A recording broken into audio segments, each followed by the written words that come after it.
Morning everybody, Shippy here at MadLab School of Fitness, and I want to talk to you today about the double under. And this is going to be more of a theoretical conversation, a contextual conversation instead of a practical cues conversation, which we will do later. And what we have here is a basic, we'll call it double under learning curve. This isn't scientifically the way everyone's going to develop, but let's say it's close, okay? On this end, you can't even skip. You got no skip, right? So you learn how to skip a bit, and then you want to try a double under. And there's always been that argument back in the CrossFit days about, is this a functional movement, right? And you can say technically, no, it isn't, right? I don't really do this in a regular day, but I do pick up a grocery bag like that, right? Which is a hinge and deadlift. So, but what it is, it's a real neurological exercise, and it's finesse. And it basically is this, right? Doing two things at once. And how well can you do those two things at once? It's timing, right? Which is a big part of athletics, okay? So in that way, there's skill transfer, okay? And that's probably why we still practice it. It's a great way to do a monostructural exercise, get your heart rate up, whatnot. So, say I've got no skip, I move to I want to try a double under, and so, you remember the old Looney Tunes Tasmanian Devil, what he looks like when he moves? That's what T-Bear looked like when he started trying double unders. This is like 10 years ago, right? And man, he just arms, legs flying everywhere, rope, it was both comical and fun to watch. So, maybe you move from that to a place of you can do 2-3 in a row, right? And you're quite proud of that, because for you to move from here to there, that's taking you half a year, maybe, or something, and you're very proud of those 2-3 in a row, even though you're jumping 10 times too high, your hands are slow.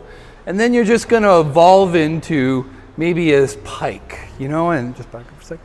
The pike is this one, when you double under like that, right? I mean, we've all seen it. We've all been there. We've done it. It's part of the learning curve. Eventually, you do that, right?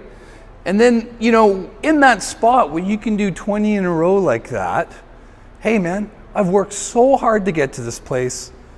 Now, I'm done with learning. I can do 20 in a row here. Screw it. I'm staying right here. And we call that a state of competency. You have a certain level of competency, although it's very technically unsound, but you can get away with it and do it, right? And so you say, screw it, I'm staying there, okay? And that psychology, very common in a human learning curve for anything, is arrested development. Okay, you're just not developing anymore. It's stopped because you're in this state of competency where you can get away with it, right? And what I want to ask you to do is to move past that, to open yourself up to the idea, this could be better.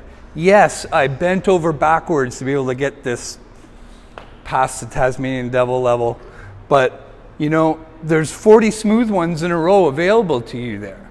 You just got to believe, right? You got to believe that you can keep going and keep going and keep going and get better and better and better. T-Bear's double under now, it's pretty. It's smooth. He can rock them off, right?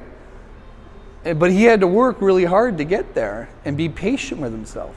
So what I really want to encourage is that patient and steadfast development, instead of like, no, I want it now, and if I don't get it, I'm not going to do it. It's like you're throwing a little tantrum, right?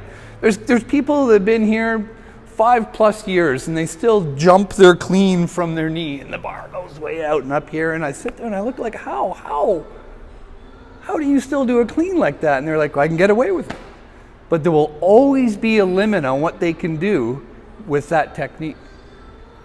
So, like I say, we're going to do a few more videos on the more practical applications of this. But we all make the same mistakes. We jump too high. Our hands don't spin fast enough. We pike, right? And then we reach that state of competency and stop. So Kari has been doing great. There's some double unders in this year's Festivus coming up this next month.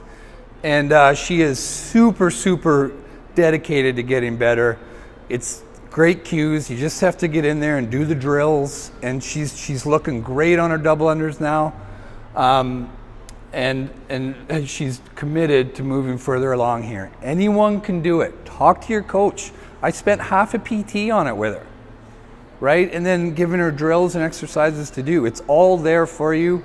Please talk to your coach. Get that double under.